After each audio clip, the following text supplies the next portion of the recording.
Olá pessoal, sejam muito bem-vindos a mais um episódio do Nash Talk, podcast da Nashai. E hoje eu estou aqui com a Daiane Costa, profissional sênior de Supply Chain, que vai dividir com a gente sua jornada profissional, especialmente a sua experiência, implantando transformação digital para as compras. Gente, tema super legal, super interessante. E principalmente como metodologias ágeis ajudaram a transformar este tema, ajudaram a transformar o procurement.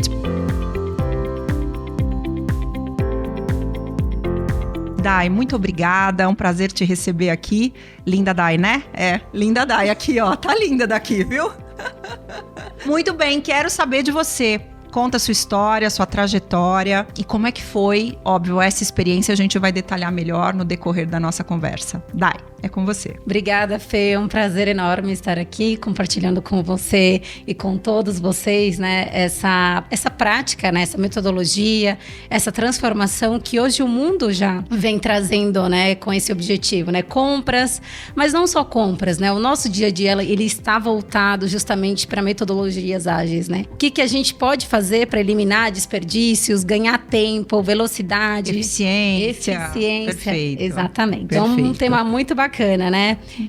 Fê, eu comecei a minha jornada em 2014 na área de supply chain, como estagiária lá na Isa Energia Brasil. Sou formada em administração, então na época que eu ingressei na empresa eu já estava cursando a faculdade e fui me especializando, né? Fui conhecendo um pouco a área de supply chain, porque para mim era totalmente diferente, né? Era um mundo que eu nunca conheci, nunca tive contato. Então eu venho ali da área do marketing, do comercial, do financeiro, então uma coisa que no futuro, né, tudo isso convergeria, né? Convergeria, exatamente. Então, minha formação base é administração de empresas. Me formei também como MBA na Live University, né, de Supply Chain. Ah, você fez live. Fiz live lá no Embras. Inclusive, eu amo a live. Tem um público cativo, né? Um público fiel. É muito interessante. Uma coisinha. Que você não consegue soltar, muito né? Bom. Você vai e volta ao mesmo tempo. Muito bom. E depois me especializei na parte de gerenciamento de projetos, né, na FGV, onde eu tive mais ainda o contato com metodologias ágeis.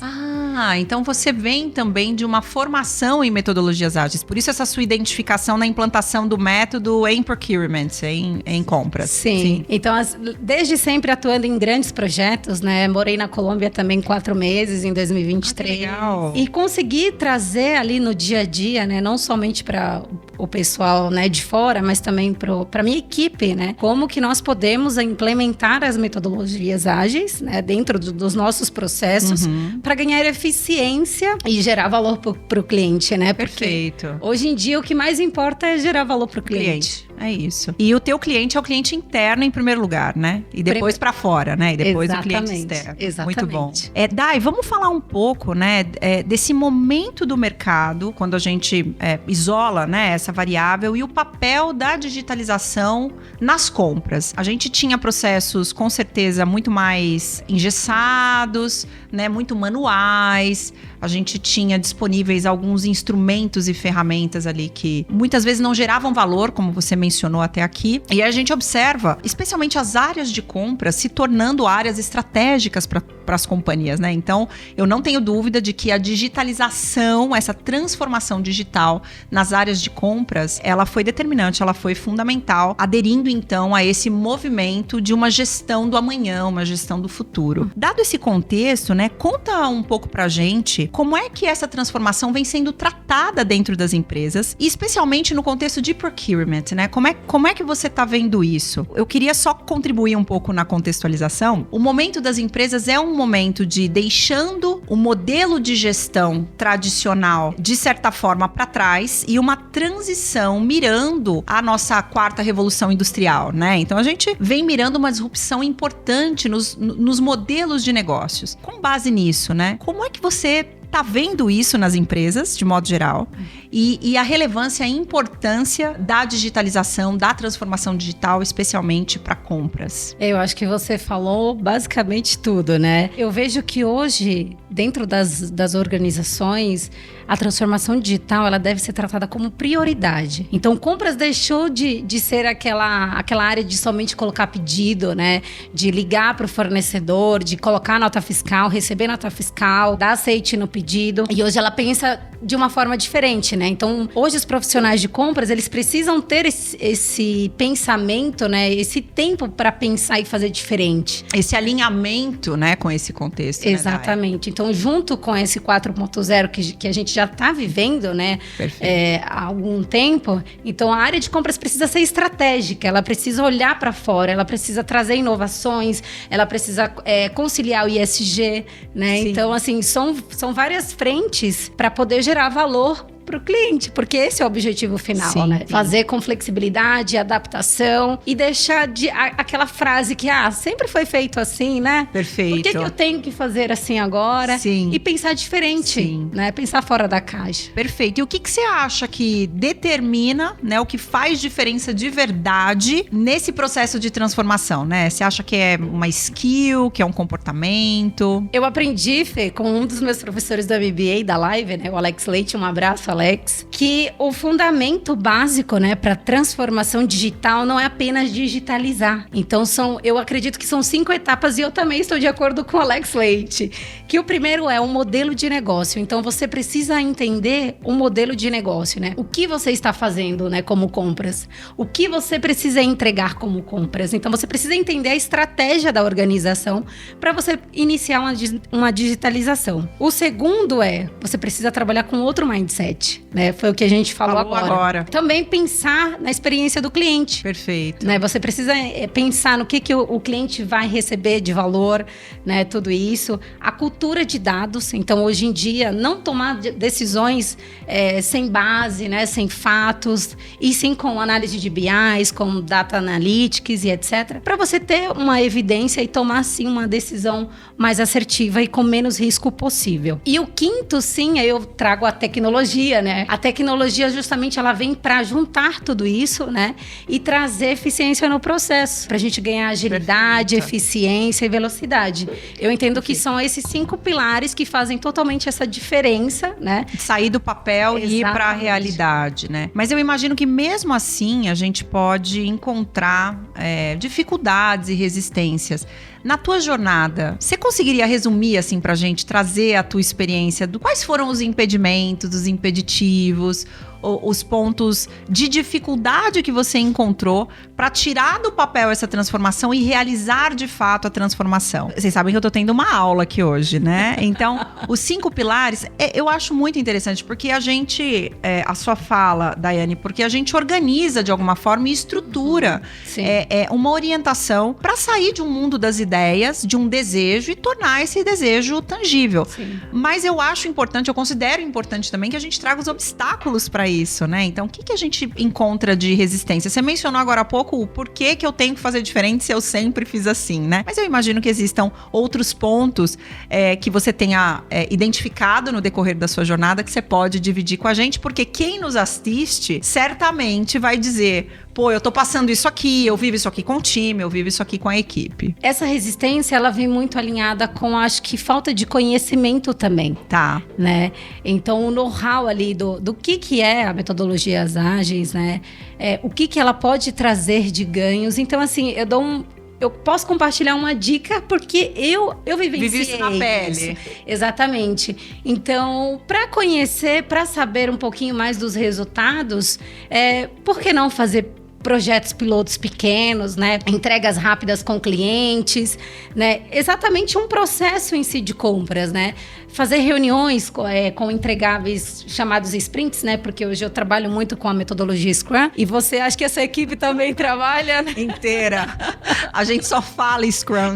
Só Scrum. Respira Scrum. Exato. Então, eu acho que vem um pouco disso, né? Então, vivenciar um pouco na prática para trazer os resultados.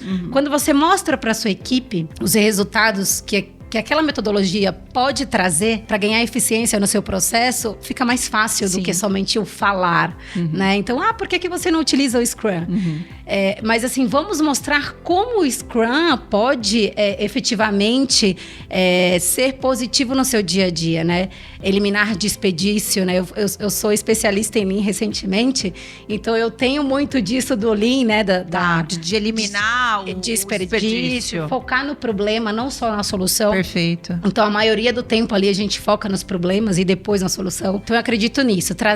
Mostrar, né? Fazer em projetos pilotos pequenos, aplicar a metodologia na prática e mostrar os resultados. E com ganhos efetivos dos resultados, você vai fazer toda a equipe se engajar e aplicar e implementar no dia a dia, né? Como conhecimento explícito, né? Ele é necessário. É engraçado você trazer isso também. Eu acho super interessante. Eu estou nesse momento estudando sobre o conhecimento que a gente adquire por meio de cursos e formações e também o conhecimento que a gente adquire em experiências como essa que a gente vem vivendo aqui, neste momento, que é o que a gente chama de conhecimento tácito, né? É um conhecimento da experiência vivida por alguém que não estará no MBA, não estará nos melhores livros, né? Quem trafega, transita, experiencia, se sensibiliza com isso. E o acesso ao conhecimento, ele não significa só a gente dar um curso de metodologia Scrum, né, Eu acho que significa a gente botar na prática também, acertar, errar e aprender com esses erros, né? Assimilar, mas vivenciar a experiência dos erros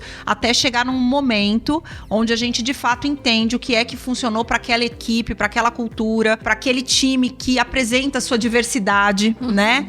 Suas experiências também, traz consigo aí suas competências, experiências, enfim. Conhecimento é sempre muito relevante e eu acho importante, eu considero importante você trazer isso na sua fala, assim. Qual é a principal barreira? O desconhecimento. A ignorância, né? Porque quando a gente percebe o valor que aquilo pode ter, com paciência. Eu tenho um sócio que diz, um passo de cada vez. E a gente vai entendendo o valor do método, né? Aqui a gente respira Scrum e Kanban. Kanban também. Então, o dia inteiro a gente está falando de uma infinidade de termos aqui, junto com a metodologia Kanban, né? Aqui na Nashai, a gente fala de Scrumban, né? A gente tem um modelo híbrido de produção de tecnologia que, obviamente, a gente tenta espelhar na gestão da companhia como um todo, né? Mas na gestão como um todo, a gente usa algumas outras metodologias também. Mas para produzir tecnologia, basicamente, Scrumban. E falando disso, né, a gente explorando um tanto mais a metodologia em si, conta pra gente que práticas do Scrum você conseguiu adaptar com bastante sucesso na sua experiência? Porque o Scrum é um método muito rico, né? Você tem incontáveis processos, etapas, contextos de aplicabilidade. O que deu mais sucesso, assim, foi super bem sucedido na tua experiência? E se você puder dividir por que foi, com certeza quem nos assiste, a nossa comunidade, ficará muito grata, Dai. Tem tudo isso, né, dessa parte da Scrumban. Eu também conheço a metodologia, já apliquei. Mas hoje eu trago aqui para você, Fê, que a parte do Scrum, ele tem me ajudado muito ali nas dailies, né? Nas dailies. Cerimônias. Nas cerimônias, exatamente. E, assim, você sempre tem que deixar o seu cliente, ele receber alguma coisinha. Então, você não deixar de falar para o cliente só no final que você concluiu aquele projeto. Que interessante. Mas isso. Vai alimentando o cliente semanalmente, né? A cada 3 dias, 4 dias, a cada pequena evolução, você vai passando o status para ele, né? Do projeto. Então, eu acho que uma dica importante não deixe o seu cliente no fundo do poço sem saber de nada e simplesmente somente no final do projeto. Vai alimentando ele com pequenas doses. Olha, já negociei com o fornecedor, estou aguardando aqui 3 fornecedores se posicionarem em relação à segunda análise de proposta comercial. Perfeito. E vai fazendo esse jogo com o cliente, né? O importante disso é a comunicação. Perfeito. Né? Que a gente fala todos os dias, de todos os lados, né? Mas é uma comunicação orientada para o valor, né? Valor, exatamente. Que é o que a metodologia propõe, né? Exato. Então, é gerar valor para o cliente. Sim. Então, Então, o que eu posso compartilhar aqui com vocês falem, nem que seja 2% de evolução para cada cliente, né? Para cada área, cliente interno, externo. Não deixe o seu cliente ali no fundo sem saber de nada do que está acontecendo. E isso vai gerar uma confiança dentro desse processo, né? Porque tem um pouco de resistência, mas se você vai trazendo por esse lado, ganhando o cliente, trazendo ele para você, você acaba gerando essa confiança entre as duas partes. E se torna uma relação fortalecida entre as partes, né? De fato, uma relação de parceria se estabelece, né? Então, alcançar o valor juntos, né? Por meio dessa relação de parceria, uma relação duradoura, se estabelece melhor. Eu acho que a gente constrói considero que a gente constrói bases melhores, né? E você, com certeza, vem observando, junto de outras empresas, players, deve conversar com bastante gente, né? Como agente de transformação. Como, de modo geral, não apenas pela sua perspectiva, você entende que esse mindset de mudança aqui, esse mindset ágil, vem promovendo mudanças em compras, em procurement, você tem observado outras equipes inserindo esse método que é mais usado para tecnologia também em compras? Você tem ouvido seus colegas falarem disso e os resultados disso? Olha, Fê, para mim, mudar o mindset da equipe começa com a cultura e o propósito, né? A clareza de propósito. As empresas precisam explicar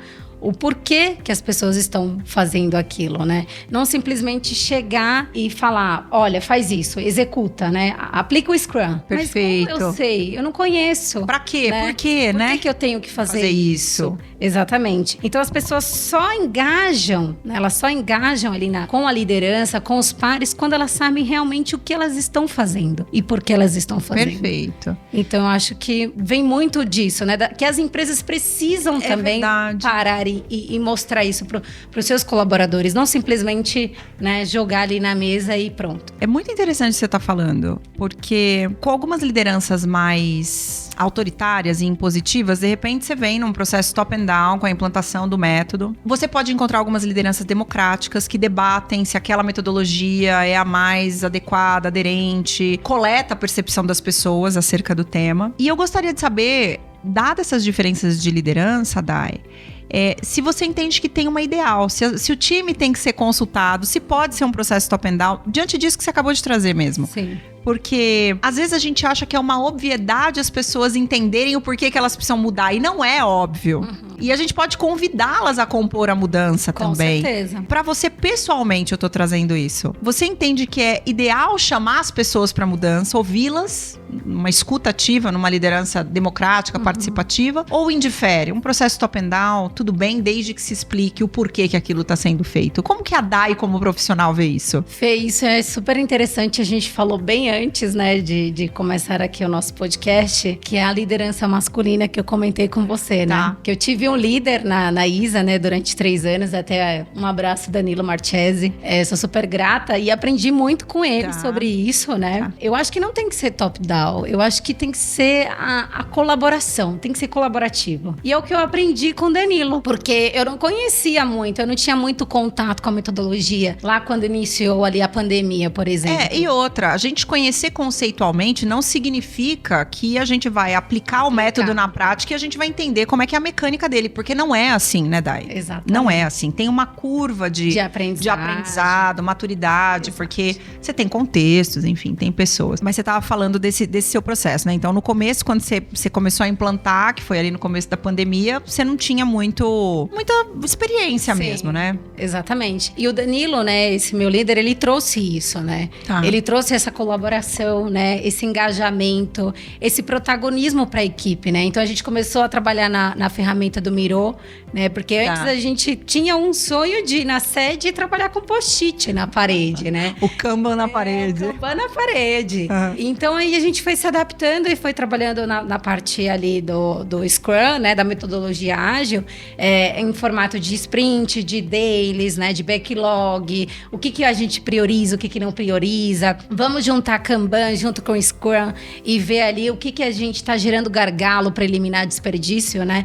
Então eu aprendi muito isso com ele e trago, né, que a liderança ela faz parte disso, né? Quando a gente fala de metodologias ágeis, de digitalização, de transformação digital, a gente está falando que começa ali também na liderança, né? É a parte da competência e não é somente planilha, né? Então, tudo isso faz parte, né? Eu acho que a colaboração é importante, né? Com todos juntos ali na mesa, vamos fazer acontecer, vamos mostrar os resultados e vamos fazer o acompanhamento. Eu acho fundamental essa experiência de uma equipe junta identificar o problema, principalmente os membros da equipe serem autorizados a resolverem os problemas identificados. Então, muitas vezes, na minha modesta opinião, e aqui a forma como eu busco conduzir o dia a dia da empresa, quando o processo é top and down, você elimina essa identificação, esse conhecimento tácito do time. Tem problemas ali, subliminares, inerentes à operação, que muitas vezes são intangíveis. Ele tá com o profissional. O profissional vê aquele problema repetidamente todos os dias e essa questão, esse problema pode impactar diretamente a geração de valor para o cliente. Ou você pode ter uma experiência como cliente péssima, por quê? Porque quem está te fornecendo algo, quem é teu fornecedor interno, ele tem problemas insolúveis, porque a metodologia pode não chegar ali, porque foi um processo top and down, e a gente observa um efeito cascata, né? Uma consequência, talvez incontingenciável, porque a gente não mapeou com profundidade algumas questões, né? Então eu, particularmente, fiz essa pergunta, é que eu te ouvi falar e eu acho muito importante a gente, na alternância dos modelos de liderança, a gente ter essa liderança democrática, colaborativa, enfim, para construir soluções, porque eu entendo também que isso autoriza as pessoas a corrigirem. Eu tenho uma frase sempre aqui junto do time, né? R muito, R rápido e R barato. Porque é por meio do erro que a gente vai aprendendo. Muitas vezes a gente não permite. A gente aqui já tem uma cultura de não errar. E isso não permite que as pessoas se desenvolvam plenamente também nas suas competências, né? Então, eu fiz essa pergunta por essa razão, tá? Porque eu queria saber como é que você pensa sobre isso, né? E como é que é essa construção. Top and down, colabora, se não. Então, por isso eu trouxe esse ponto aqui pra você. Eu tenho um comentário pra fazer sobre isso que você falou, né? Ou top and down, ou não, né? Como que funciona. E isso vai depender muito da organização, né? Vai depender muito do estilo, né? Da cultura da governança, da cultura. Exatamente. Só que o bom da metodologias ágeis, o que é? É você errar, ajustar e testar novamente. E você pode voltar. Sim. Certo? Então, assim, o que eu já fiz está feito e eu não posso mudar? Não está escrito isso. Então, é dinâmico o negócio. Sim. Né? Então, você pode fazer. Você não construiu um prédio de 20 andares e chegou no 20º para corrigir o problema. Exatamente. Né? Por isso que eu utilizo a metodologia ágeis. É isso. Justamente por esse fator, né? Por essa questão de que eu errei, mas eu posso ajustar e eu posso testar novamente. Perfeito. Não simplesmente, né? Quando você faz uma aquisição de um apartamento, você não sabe ali o que vem ali, né? Você não sabe. Sim. Você tem ali a evolução da obra que você precisa pagar, mas não é uma evolução que você precisa saber da construção do prédio. Você simplesmente quer o prédio já. Você não tangibiliza, né? Qual foi aquela jornada ali de edificação, né? Exatamente. E você acha que elas vieram, a metodologia ágil, as metodologias ágeis, elas vieram para ficar no procurement? Você acha que é algo assim imutável? Acho que nada é imutável, né? Mas acha que é algo perene aí para essa indústria 4.0 que a gente tá encarando, Dai? Sem dúvidas, Fê. Compras precisa ser cada vez mais estratégico, né? Como a gente tinha falado aqui. Deixar de ser uma área somente de colocar pedido, né? E etc. E sim pensar diferente, né? Trazer o que agrega valor, que no final é isso, o que agrega valor para o cliente, né? Qual é o meu objetivo no final do dia, se eu entreguei, se eu não entreguei. Então, eu acredito que sim, as metodologias ágeis, elas vieram para ficar, e ainda eu posso até demonstrar aqui um exemplo para vocês, né? Que, assim, não somente está no mundo corporativo. A metodologias ágeis, ela também está no nosso dia a dia. Vou te contar um exemplo aqui. Pensa em uma dona de casa. Ela vai ali, tem o objetivo final de fazer sua compra no supermercado. Então, ela precisa fazer uma lista, né? Priorizando quais são os itens que ela precisa levar para casa, né? E isso aí, qual é o foco disso, né? Ela tá focando no valor, gerar valor. E aí, a segunda etapa, o que ela vai fazer, né? Na hora de colocar os produtos no carrinho, ela vai colocar por seleção. Né? Ela vai colocar ali o que eu vou guardar no armário do lado esquerdo da cozinha, do lado direito, o que vai em cada sacola. E aí, eu quero ser essa dona de casa, hein? Eu vou te falar que eu não sou assim, né? Mas eu tô aprendendo. Fala a verdade, vai. Eu aprendi muito com meu esposo, porque ele tem um pouco disso, né? Ele é super metódico, tem toque. Então, amor, um beijo. Não briga comigo. E aí, o que acontece, né? Já coloca tudo no carrinho de forma assertiva, organizada, não simplesmente jogar. E quando vai passar isso que eu comentei agora com vocês, é eficiência no processo, né? Porque eu já vou embalar ali o que eu vou colocar em cada sacola. E o terceiro é na fila do caixa, né, para facilitar para atendente, o que vai acontecer? A dona de casa já vai colocar o código de barra virado pro atendente. E o que ela vai? Simplesmente vai, só passando. Isso é colaboração e entrega com eficiência. Muito bom. Então, assim, não somente a metodologia Agile está no mundo corporativo, mas também no nosso dia a dia, só que a gente não percebe. É verdade. A gente não percebe. E eu vou te contar que esse exemplo foi de um professor meu. Ah, é? Que ele disse que ele faz isso. O professor Flávio, lá do Lean Institute Brasil. Ano passado eu participei de um programa, né, do Sinapse da empresa. E aí eu fui selecionada a participar desse programa de mentoria, de capacitação do Lean Institute Brasil, né? Inclusive é uma coisa super incrível. Exato. Que bacana. Então está no nosso dia a dia, né? Só que a gente precisa também parar e pensar um pouquinho. Sim. Né? Que a gente vive muito no automático, né? Verdade. É verdade. Mas viver nesse automático, com alguma estratégia, né? É um viver diferente, né? Nossa, é muito interessante o que você tá trazendo também, porque eu entendo que a gente pode buscar uma alta performance na vida pessoal. Exato, entende? Ganha tempo. Exato, porque a gente tem o dia tão corrido, enfim, cheio de tarefas e responsabilidades. Então, como é que nas necessidades a gente tem, assim, uma obrigação ir ao supermercado, né? Eu ganho mais tempo, mais eficiência, volto pra casa. Chega a ser quase uma questão de segurança também. Parece uma bobagem, mas você não mistura um produto de limpeza com alimento também. Então tem uma fundamentação excelente.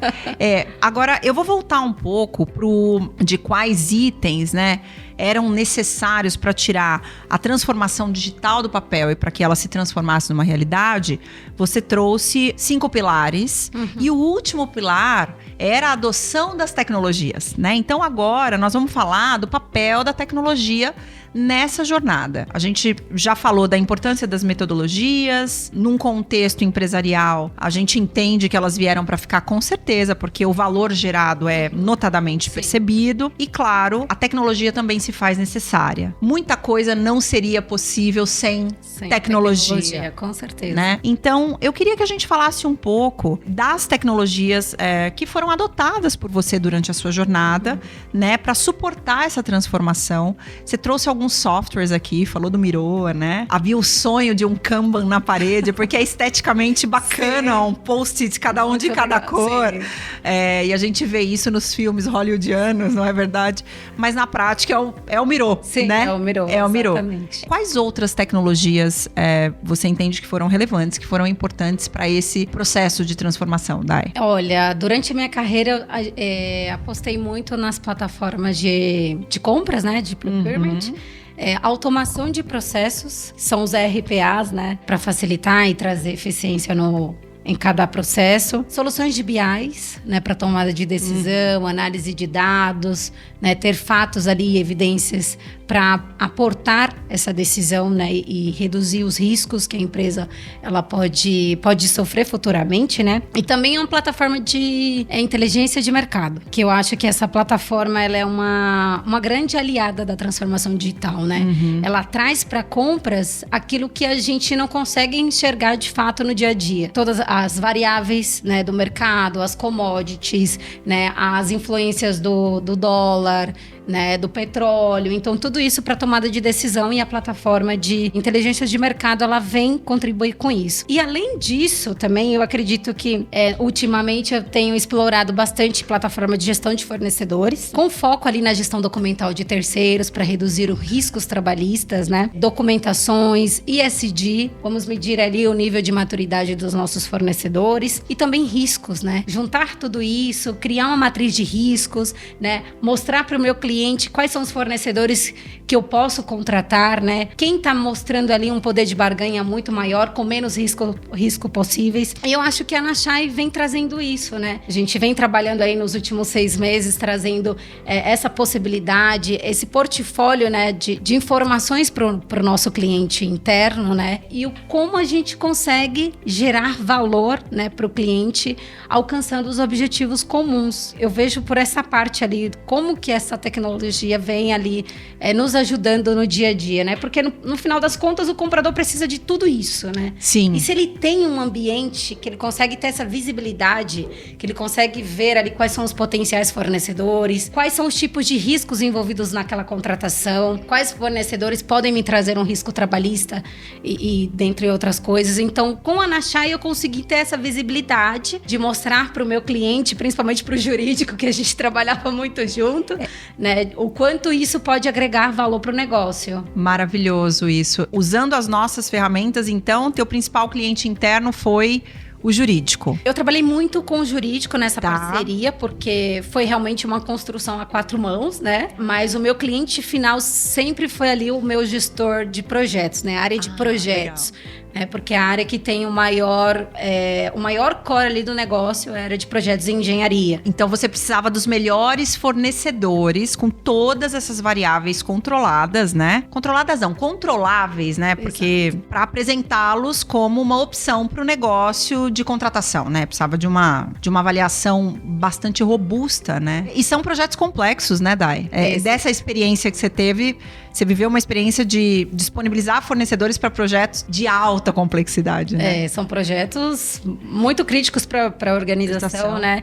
Nós ficamos um tempo sem a gestão de terceiros, né? Tá. Que agora, com a chegada da Nashai, né? Desde o ano passado, vem tornando ali um negócio muito mais robusto, né? Mais ali tangível, né? Você consegue ver ali quais são os riscos de cada fornecedor, né, das documentações trabalhistas, qual vai ser o embasamento de uma tese ali do meu jurídico para uma próxima audiência. Então, o quanto de valor que a Nashai tem entregado, né, durante o tempo que eu tive em contato com eles, foi muito, muito positivo. Que bacana. Muito legal. E sai de um nível mais operacional, porque a gente controlava esses dados, né? Eu falo a gente no sentido de as empresas controlavam esses dados de terceiro de uma forma bastante rudimentar, né? Quando havia... Eu tenho clientes que diziam assim quando a gente chegava. Olha, eu tinha uma pasta na intranet que a gente recebia por e-mail a documentação do terceiro alocado. E aí a gente tinha a documentação do terceiro nessa pasta na intranet. Aí eu dizia, caramba, legal. Bom, você tinha uma pasta na intranet. Sim, aí essa pasta ela era acessada pela portaria da obra também. E quando chegava o Ministério Público do Trabalho para fazer uma auditoria na obra, a gente abria essa pasta da intranet e a gente precisava de 10 documentos. E a gente tinha um documento e sempre o auditor escolhia a documentação daquele funcionário que não estava na obra ou vice-versa. É inimaginável um mundo, né, com uma gestão dessa forma, né? Mas era assim que acontecia, né? Era assim que acontecia. Até uma simples liberação de catraca, né? Como é que um colaborador acessa uma instalação sem ter a sua documentação num ambiente de alta complexidade, alto risco da perspectiva de saúde e segurança do trabalho, enfim. A gente sai de um contexto operacional e vai para um contexto mais estratégico mesmo, né? Porque num clique é possível fazer o processamento de algumas informações, entender qual é a saúde técnica, operacional, administrativa, financeira, regulatória, né, de um fornecedor, medir que riscos ele pode oferecer ou está oferecendo quando contratado, né? Então, esse é nosso objetivo também como plataforma. A gente vem trabalhando intensamente, né? Olhando aí no nosso roadmap de evolução do produto, em como tornar a experiência de acesso a essas informações o mais rápida possível também, agora por meio da inteligência artificial, né? Então, é muito interessante ouvir você falar, eu tô falando muito interessante hoje,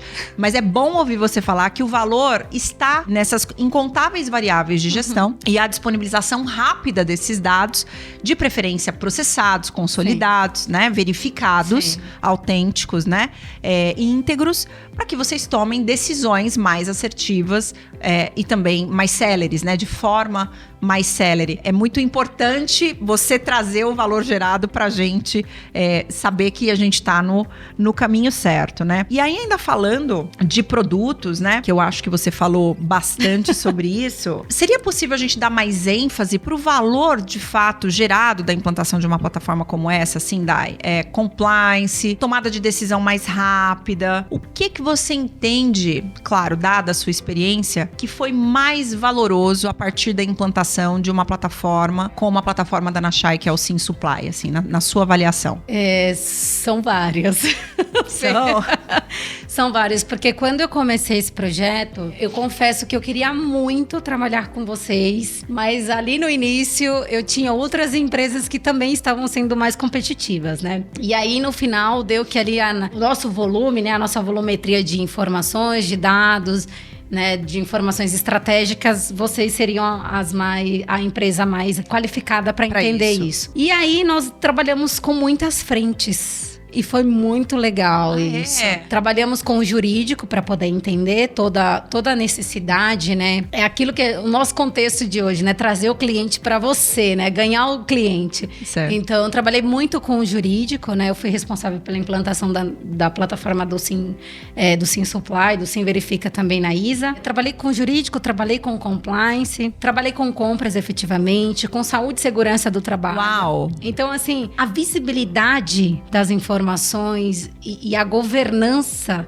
das informações é o mais relevante de tudo, né? Tá. Você saber que tem um sistema que aporta tudo isso, que consegue disponibilizar dashboard automático, com análises verificadas, né? Perfeito. Com algumas recomendações. Então, assim, são vários, né? São várias frentes de trabalho. Eu, na área de compras também, junto com gestão de fornecedores, com a parte de planejamento de compras. Então, nós fizemos um trabalho ali muito bacana. E isso permite que a gente trabalhe de forma mais ágil, né? Se o comprador já tem essa visibilidade das informações, ele tem uma tomada de decisão mais rápida, né? E mais assertiva, com menos riscos, né? Então, tudo isso junto é menos riscos, mais eficiência, gera valor para o cliente e todo mundo feliz.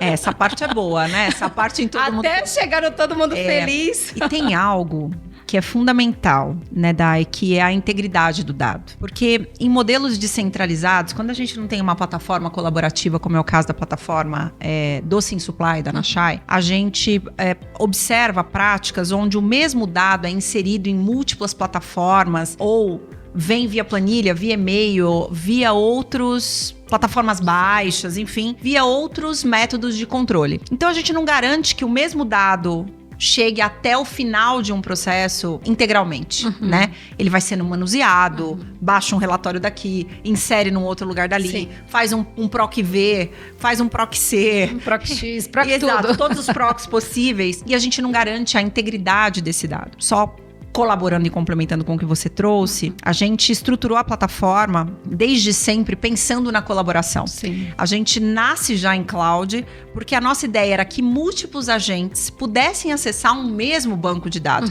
Isso quando o cloud era mal visto, no sentido de a gente não ter uma regulação adequada da perspectiva de infra, de cybersecurity. Anos atrás a gente tinha esse contexto, esse cenário, e aí havia um temor. Poxa, a gente vai disponibilizar dados importantes dentro de uma plataforma, essa plataforma ela pode ser invadida, a gente pode ter perda, sequestro de dados, enfim. A nossa ideia lá no passado era a geração de valor, que a gente nem chamava geração de valor, não tinha agile, tá bom? Não tinha metodologias ágeis, mas a gente entendia que seria incrível uma porção de gente acessar a mesma informação. Sim. E com níveis de acesso, perfis diferentes consumirem essas informações. Eu sinto que a gente foi visionário lá atrás, né? Percebo que a gente foi visionário, dando para um usuário final de múltiplas áreas. Você trouxe saúde, segurança, jurídico, compras, gestão, enfim, múltiplas áreas aí de gestão, utilizando um mesmo dado sob perspectivas diferentes, né?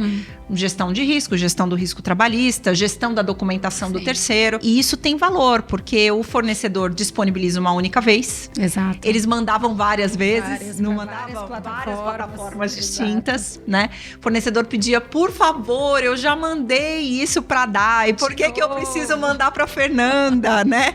O fornecedor tinha que ter várias pessoas disponíveis, né? É uma transformação para a empresa que contrata, mas também para toda a cadeia, né? Porque eles também conseguem mais eficiência, né? Conseguem inserir uma única vez e essas informações estarem disponíveis aí para múltiplos usuários, né? Agora, vamos falar do futuro. Eu queria que você trouxesse aqui pra gente quais são os próximos passos. Então, vamos lá. A gente falou de transformação digital em compras, adoção de metodologias ágeis em compras, senhora mudança, né? Grandiosíssima mudança. E para o futuro, o que você entende que para compras a gente tem de avanços? O que você pensa disso? Eu acredito que o próximo passo é a integração da inteligência artificial com tudo isso que nós falamos, né? Para auxiliar no processo decisório, né? Por exemplo, leitura de contrato, né? Que hoje em dia a gente demora horas lendo contrato de 40, 50 páginas, né? Perfeito. Então, eu acredito que no futuro, né? Que já deve estar aí acontecendo, a parte da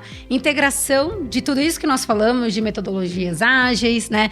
De transformação digital, tudo junto no mesmo pilar, junto com a inteligência artificial, para poder trazer essa facilidade, eficiência no processo de decisão, né, com ali compras, né, como o maior stakeholder ali interessado. Perfeito. Eu acredito que isso. E se eu te contar que a gente tem múltiplos agentes já embarcados em fases de testes aqui na Nashai, onde a gente sobe um anexo, a AI interpreta esse anexo e, inclusive, ela te diz: tá faltando garantia, ou essa garantia é uma garantia frágil, dado o escopo, o melhor período de renovação desse contrato é X, esse é um fornecedor contratado que tem tais características, observe pela linha de tendência maiores riscos ambientais, já tá em teste. Muito legal. Já está em teste. São múltiplos agentes. É um projeto que eu pessoalmente estou tocando. Espero o mais rápido possível poder oferecer para o mercado. Sempre lembrando que falar de inteligência artificial é falar de profissionais, de humanos, fazendo as melhores perguntas para os agentes de AI.